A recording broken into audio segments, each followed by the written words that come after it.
अच्छे बच्चे हाँ जी। कैसे बैठेंगे? बढ़िया आवाज आई। अच्छे बच्चे हाँ जी। कैसे बैठेंगे? हाँ, आज नया अध्याय शुरू हो रहा है, तो थोड़ी सी जोश और एनर्जी तो होनी चाहिए ना। ऊर्जा नहीं होगी तो कैसे सीखेंगे?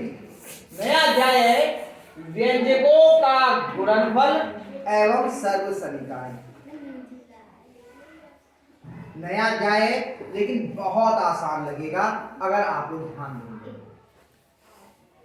पहली बात है व्यंजकों का गुणनफल। व्यंजक क्या होते हैं पहले वो समझ लीजिए। हम लोग तीन चीजें देखते हैं, एक होते हैं अचर, चर और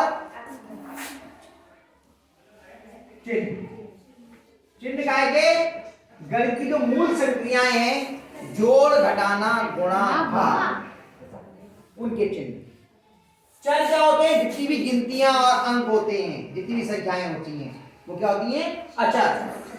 5, 15, 218, 721, ये सब क्या है? अचर।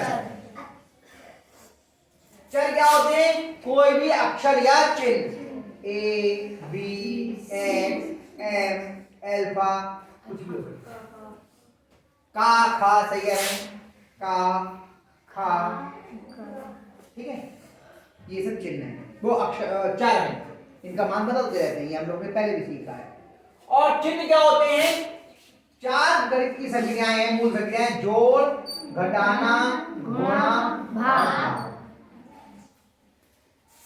इनमें से कोई भी एक चीज, कोई भी दो चीज या फिर तीनों चीजें, इन तीनों का प्रयोग करके, किन्हीं दो का प्रयोग करके, किन्हीं दो एक का प्रयोग करके जब हम किसी गणित की अवधारणा को प्रस्तुत करते हैं तो क्या कहलाता है? व्यंजक कहलाता है। क्या कहलाता है? व्यंजक। जैसे हमने लिखा 5x, ये क्या है? व्यंजक। क्या है? व्यंजक। हमने लिखा 7 धन x, ये भी क्या है? व्यंजक। हमने लिखा 2x/3, ये भी व्यंजक। इस व्यंजक में कितने पद हैं? एक पद। आपको छठे में बताया था कि जोड़ या घटाने से नया पद शुरू होता है। उसके अलावा इसमें कितने पद हैं? एक। 5 और x के बीच में क्या का निशान है? जब कोई निशान नहीं होता है तो गुणा का निशान होता है। संक्रिया के निशान की बात हो रही है। ये है तो धनात्मक, 5 से पहले प्लस का चिन्ह है, लेकिन इन दोनों के बीच में क्या का निशान है? गुणा। यहाँ कितने पद हैं? 2। इसमें कितने पद हैं? 1 पद है। जोड़ या घटाने से नया पद होगा, तो इनको हम क्या बोलते हैं? व्यंजक। अब व्यंजकों का हम गुणा करना सीखेंगे, ठीक है? समझ में आ गया? पहले मैंने जान के बता दिया, मैंने व्यंजक जब तक स्पष्ट नहीं होगा तो व्यंजकों की गुणा कैसे करेंगे। हमें पहले ये तो मालूम हो कि व्यंजक होते क्या हैं, है ना?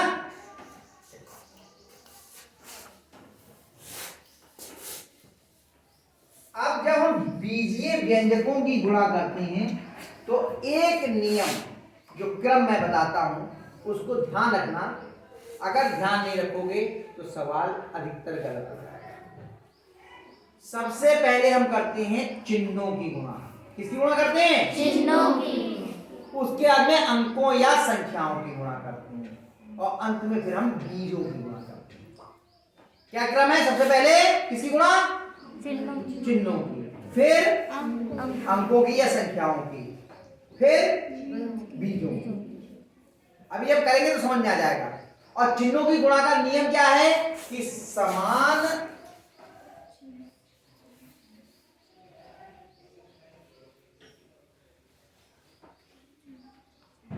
चिन्हों की गुणा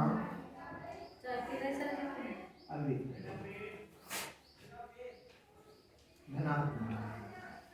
समान चिन्हों की गुणा धनात्मक, यानी कि अगर किसी प्लस के संख्या की, धनात्मक संख्या की गुणा किसी धनात्मक संख्या से हो रही है तो कैसे आएगी गुणा? धनात्मक। किसी ऋणात्मक संख्या की गुणा या ऋणात्मक पद की गुणा किसी ऋणात्मक पद से हो रही है तो गुणा कैसी आएगी? ऋणात्मक। नहीं, धनात्मक। दोनों समान चिन्ह हो गए ना। अगर दोनों समान चिन्ह हैं तो गुणा कैसी आएगी?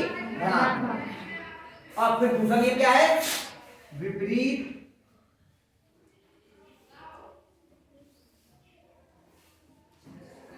चिन्ह सही से रहती है।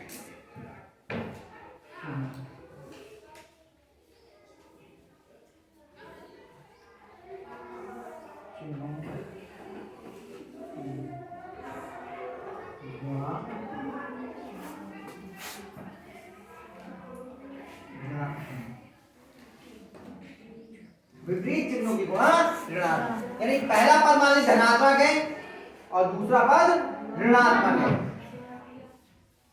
तो बताइए कैसी आएगी गुणा? ऋणात्मक। पहला पद ऋणात्मक है और दूसरा पद धनात्मक है, तो गुणा कैसी आएगी? ऋणात्मक। दोनों एक से हैं तो धनात्मक और दोनों अलग अलग हैं तो ऋणात्मक। अब गुणा करके देखिए, जैसे हमने किया 4x पे घात 3 की गुणा करनी है माइनस के 3x पे घात 2 से, इन दोनों की हमें गुणा करनी है। उदाहरण से समझते हैं।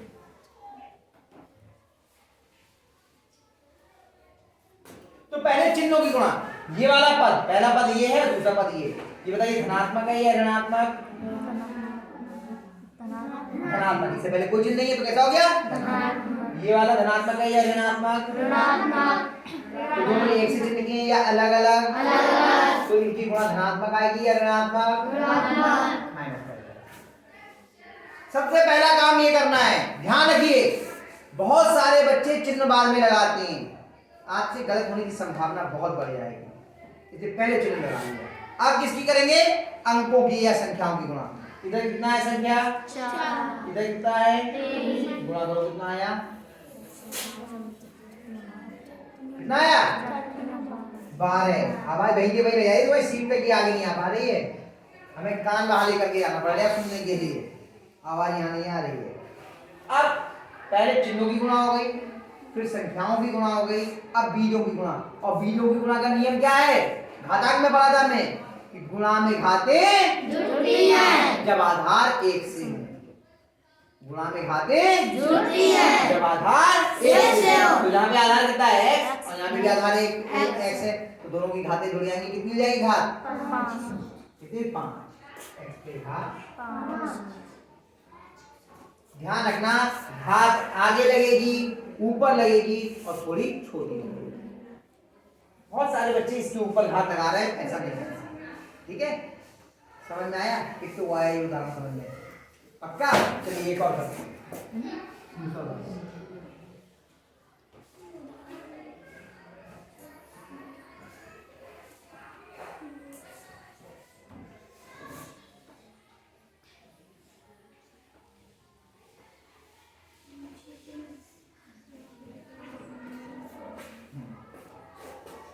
सबसे पहले किसकी गुणा होगी? चिन्हों की। इसका चिन्ह क्या है? माइनस। इसका क्या है? माइनस। दोनों समान चिन्ह के या अलग अलग? समान। तो इनकी गुणा धनात्मक आएगी या ऋणात्मक? धनात्मक। तो पहले बिल्कुल शुरुआत में धन लगाने की आवश्यकता नहीं है, लगा देंगे तो गलत नहीं है, लेकिन लगाने की आवश्यकता नहीं है, चिन्ह नहीं लगाएंगे, फिर धन का आ जाएगा। फिर किसकी गुणा करेंगे? अंकों की या संख्याओं की। कितनी आएगी?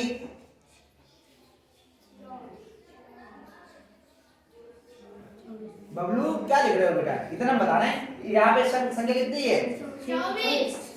24 है कितनी? हाँ आपने सही बताया अभी। पहले मैंने सवाल ये पूछा गुणा कितनी आएगी, अब मैं ये पूछने लगा। हाँ 6 की और 4 की गुणा कितनी आ गई? 24। देखो ये कठिन नहीं है, बिल्कुल शुरुआत से सीख रहे हैं हम लोग। जो बच्चे इधर उधर के काम में लगे रहेंगे उनकी समझ में नहीं आएगा, अन्यथा एक बार में समझ में आ जाएगा ये।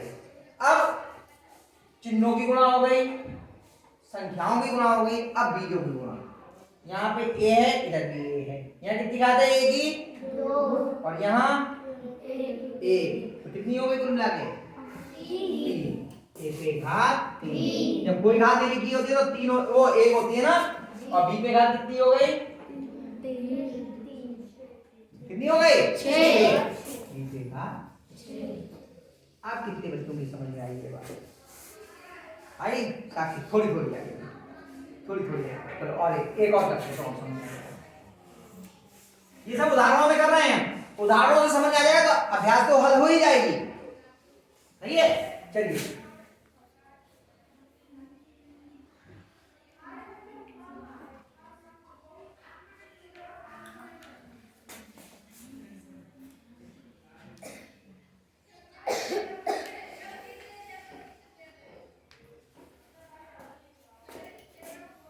पहले चिन्हों की,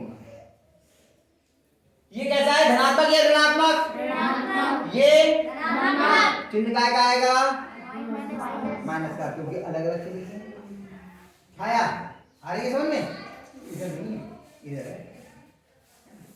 काय का चिन्ह आएगा? माइनस का। फिर टेस्ट होता है तो कोई गड़बड़ करते हो आप। अभी मैंने कहा पहले दिन बहुत अच्छा समझाया जाता है, दूसरे दिन फिर इतना अच्छा नहीं समझाया जाएगा, है ना? अब चिन्हों की हो गई, फिर संख्याओं की। इधर कितनी है संख्या? 12 और इधर कितनी है? 6। तो 12 की 6 से मार गई 72। बेटा रुक जाओ। अब बीजों की गुणा, बीजों का नियम वही है। यहाँ पे कितना है? घात कितनी है? और उधर तो कितनी जाएगी? x पे घात। यहाँ y पे घात कितनी है? 2। इधर कितनी है? 2। y पे घात 2 है, दिखाओ। तो y की बात है, y पे तो नहीं है ना? जब नहीं है, y ही नहीं है तो y पे घात 0 हो गई, यानी कि तो कितनी हुई? y पे घात 2 उतनी ही रहेगी। और z पे घात यहाँ कितनी है?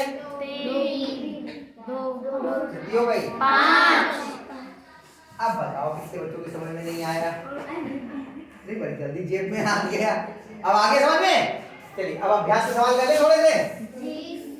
अब अभ्यास तो आपकी यूं होगी, यूं एकदम, है ना? चलो देखते हैं कहाँ है अभ्यास। कितने नंबर पेज पे है? 203 पे। चलो भाई, पहले का पहला 4x गुणा माइनस का 7 है। कौन करेगा? आगे जल्दी उठा फटाफट। आजा आजा गायत्री, आजा आजा आजा गायत्री, नानी बेटी आएगी।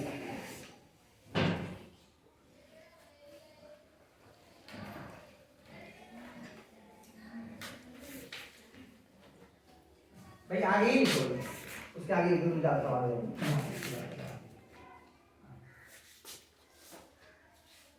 पहले बराबर लगाओ।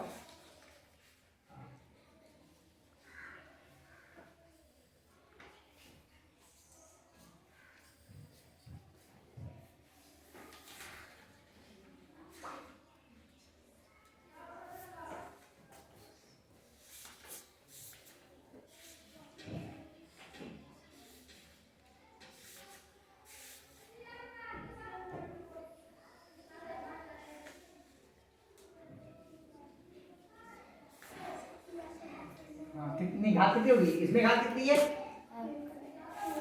और यहाँ कितनी है? कितनी जाएगी?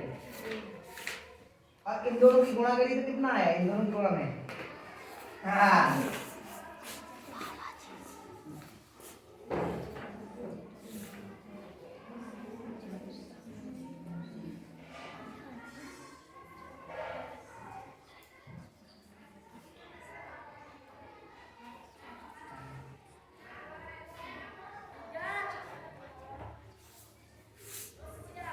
बहुत बढ़िया, शाबाश, बहुत बढ़िया, बहुत सही। पहले वो जोड़ गई थी, फिर उसे ज्यादा ध्यान आया जब मैंने कहा दूसरा माइनस का 6x गुणा 5x पे घात 2। कौन करेगा? अंदाज जा तो मान ले, कौन करेगा? आजा पूनम, आजा। तुम नहीं कर पाओगे? हैं? डर लग रहा है अभी? चलो देखो, समझो।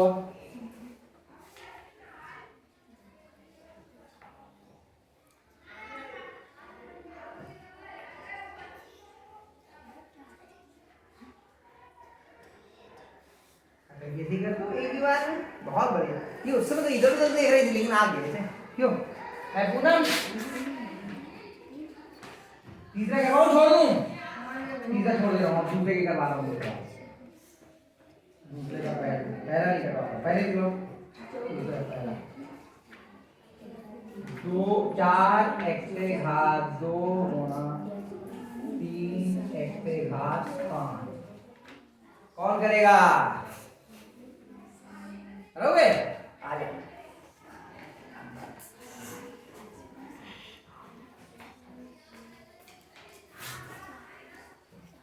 पहले चिन्ह बताओ काय का आएगा? ये काय का है? ये काय का है? ये कहाँ है? इससे पहले माइनस थोड़ी लगा है। काय का हुआ ये? प्लस का। दोनों समान चिन्ह के हो गए, तो काय की समान चिन्ह की गुणा कैसे आएगी?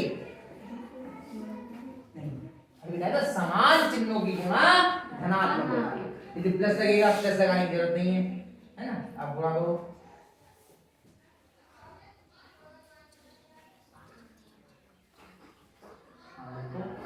शाबाश। कितनी हो जाएगी? हाँ शाबाश।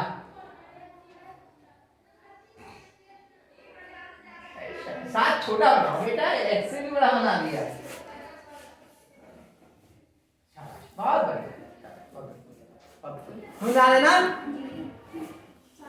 चिन्हों का नियम फिर समझ लीजिए। समान चिन्हों की गुणा धनात्मक, अलग अलग चिन्हों की गुणा ऋणात्मक।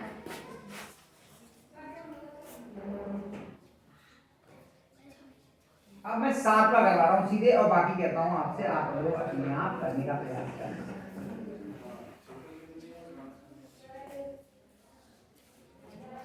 दो पी गुणा माइनस का 3q गुणा माइनस का 4p। इसका लीजिएगा कौन करेगा? इसका बताओ कौन करेगा? अरे ना पूनम से तो नहीं कर पाऊंगा, और बताओ, और कोई हिम्मत नहीं कर रहा है?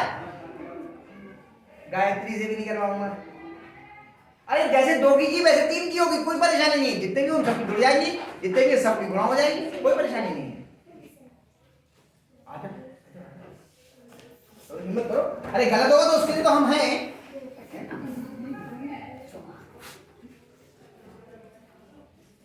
चिन्ह का हिसाब समझ लो। अगर एक से ज्यादा बार ऋण का चिन्ह है तो ऋणात्मक चिन्ह गिन लेते हैं, तो ऋणात्मक चिन्ह गिन लेते हैं। अगर वो सम है तो धनात्मक आएगा, और विषम है तो ऋणात्मक। यह बहुत आसान तरीका बता दिया, क्योंकि देखिए प्लस माइनस की गुणा माइनस हो गई, और माइनस माइनस की गुणा प्लस। और ऐसे देखो 2 बार माइनस है, ऋण का चिन्ह कितनी बार है? 2 सम संख्या हुई तो इनकी गुणा धनात्मक आएगी। सही है? ये नियम अभी और अच्छे से बता दूंगा मैं आपको।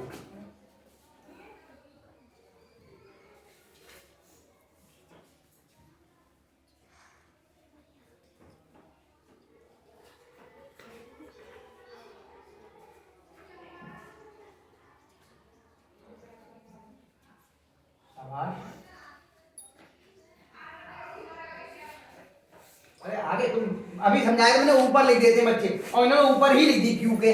घात ऊपर लिखी जाती है या आगे बढ़ा के लिखी जाती है? फिर क्यू हटा के घात हटा के आगे लिखो, आगे बढ़ा के। बेटा ऊपर क्यों लिख रहे हो? क्यू के बाद, हाँ हटाओ वहां पर से, और आगे बढ़ाओ। क्यू से आगे निकल, पी से आगे निकल के लिखिए, यहां पे लिखिए, और आगे बढ़ाओ। चलो सही है। घात हमेशा आगे बढ़ा के लिखी जाती है, आगे और ऊपर और छोटी। नियम समझ लो चिन्ह का एक और, कि अगर ऋण का चिन्ह एक से अधिक बार है, अगर ऋण का एक बार प्लस एक बार माइनस है तो कोई समस्या नहीं है, लेकिन अगर ऋण का चिन्ह एक से अधिक है तो गुणा का तरीका और आसान बता दूंगा। आप ऋणात्मक चिन्हों की संख्या गिन लो, ऋणात्मक पद कितने हैं यहाँ पे? कितने हैं ऋणात्मक पद? 2। तो उन्हें देखते हैं, अगर वो सम संख्या में यानी 2 से विभाजित होने वाले हैं तो धनात्मक आएगी। फिर प्लस को देखिए मत, धनात्मक कितने हैं, केवल ऋणात्मक देखिए, और विषम है तो ऋणात्मक आएगा। तो यहाँ पे दो दो सम होता है, इसलिए ठीक है। आगे बात समझ में? तो पहले के सारे खंड और दूसरे के सारे खंड ये सब आपको अपने आप करने हैं। जो नहीं आएगा वो मैं बताऊंगा, ठीक है। उदाहरण